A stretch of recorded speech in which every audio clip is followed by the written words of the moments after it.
ওর সন্তানের নাম দিয়েছিলাম ফিরিনাস, বিপ্লবী এবং সাহসী।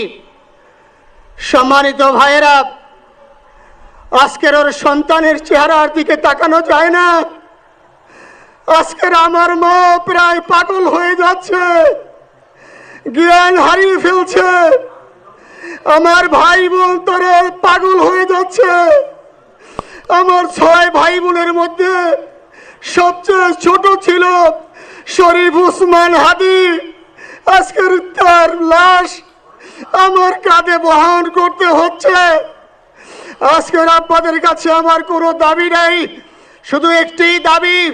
7 থেকে 8 দিন হয়ে গেল দিবালোকে প্রকাশ্যে রাজধানী ঢাকায় জুমার নামাজের পরে খুনি প্রকাশ্যে গুলি করে যদি পার পেয়ে যায়, এর চেয়ে লজ্জার আমাদের আর কিছু নাই। যদি বর্ডার পাস হয়ে যায়, 5 থেকে 7 ঘন্টা সময় তারা কেমন করে গেল, এই প্রশ্ন জাতির কাছে রেখে গেলাম। আমার কোনো চাওয়া পাওয়া নাই। আমার ভাই উসমান হাদি শহীদ হয়েছে, ওর শহীদি তামান্না ছিল। আপনারা ওর বক্তব্য শুনেছেন, আপনারা শহীদ উসমান হাদির টক শো শুনেছেন। ও সব সময় শহীদি তামান্না করত। হয়তো আল্লাহ তাআলা ওর শহীদি সেই মত নসিব করে দিয়েছেন। কিন্তু আপনাদের কাছে আমি এই ঋণ কোনোদিন আমি ছাড়ব না। আমার ভাই শরীফ উসমান হাদির বিচার যেন প্রকাশ্যে এই বাংলার জমিনে আমরা দেখতে পারি। ভাইরা আমার, 7-8 দিন হলো, এখনো পর্যন্ত আমরা কিছুই করতে পারলাম না। এই দুঃখে কলিজা ছিঁড়ে যাচ্ছে।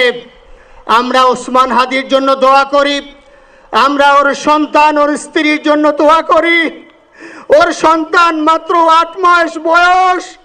গতকালকে যখন ওর কাছে নিয়ে আসছে, সবাই বাবাকে দেখাবে ওসমান হাদিকে। আমি বললাম কি লাভ হবে, ও তো কোনোদিন ওর বাবার চেহারা কথা বলতে পারবে না। ওর ছেলে আর কোনোদিন জানবে না যে আমার বাবা কেমন ছিল। ভাইরা আমার, ওসমান হাদি আর ফিরে আসবে না। ওসমান, তুমি দেখে যাও, লক্ষ লক্ষ জনতা, তাওহীদি জনতা তোমার জন্য পাগল। ওসমান, তুমি মরো নাই, তুমি আমাদেরকে পাগল বানাই দিয়ে গেছো।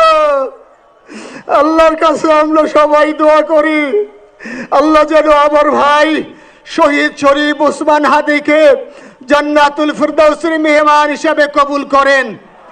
আল্লাহ তাআলার কাছে দোয়া করছি, আয় আল্লাহ তাআলা, আমরা যারা বেঁচে আছি ঈমানের সাথে স্বাধীনতার সার্বভৌমত্ব রক্ষা করে তৌহিদের দ্বীপ বাংলাদেশকে যেন আমরা রক্ষা করতে পারি, সেই তৌফিক আল্লাহ তাআলা আমাদের নসিব করুন। আপনাদের সবার কাছে দোয়া চাচ্ছি। আমার মেজো ভাই ওমর ফারুক সাথে ছিল, ওর জন্য আপনারা দোয়া করবেন। আমার ছোট বোন মাসুমা অ্যাবনর্মাল হয়ে গেছে, তাকে চিকিৎসা করাচ্ছি, ডাক্তাররা বলছে অনেক বেশি সমস্যা। আমাদের পরিবারের জন্য একটু দোয়া করবেন। আমাদের আর কোনো চাওয়া পাওয়া নাই। শরীফ ওসমান হাদি, তুমি বেঁচে থাকো, আমরা ওর জন্য দোয়া করি। আল্লাহ তাআলা শরীফ ওসমান হাদিকে জান্নাতের সর্বোচ্চ মাকাম নসিব করুন। আমিন। আসসালামু আলাইকুম ওয়া রাহমাতুল্লাহি ওয়া বারাকাতুহু। জানাজার নামাজ শুরু হইতেছে। 4 তাকবীরের ফরজে কিফায়া জানাজার নামাজ আমরা আদায় করব।